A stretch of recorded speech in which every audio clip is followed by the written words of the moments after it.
Greetings, Dozenspeeders. For anyone who doesn't know the story of Cementland, it is an unfinished amusement park started by the late renowned St. Louis sculptor Bob Casserly, the man who founded the City Museum.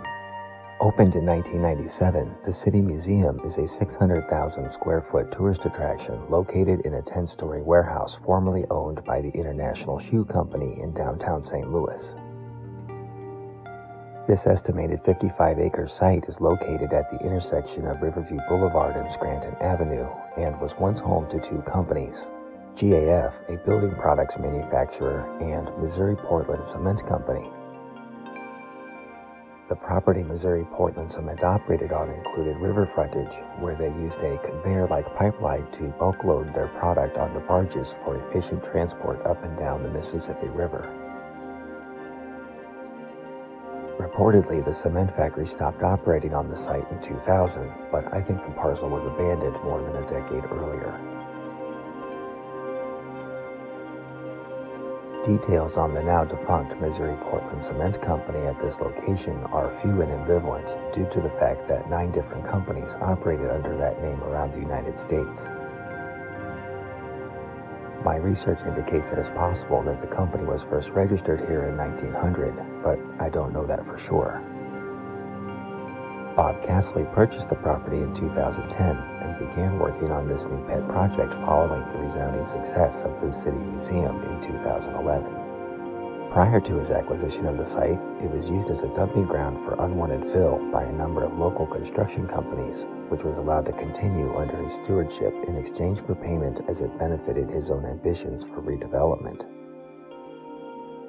Sadly, in September of that same year, Bob was found dead in a bulldozer on the site in what investigators determined to be a rollover accident, but some of his family and friends believe it to be a homicide.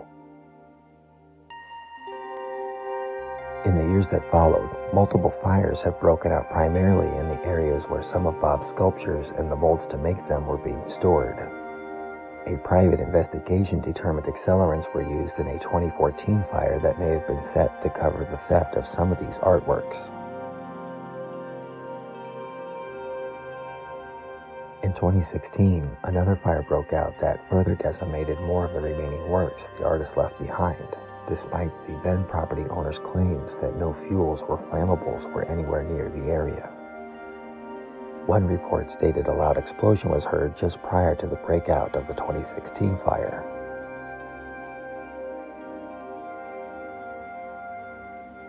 If you want to know more details around these events, there's quite a rabbit hole of stories and accounts to be found online, as well as a number of urban exploration videos and photos chronicling the decay and natural reclamation taking place from inside the grounds.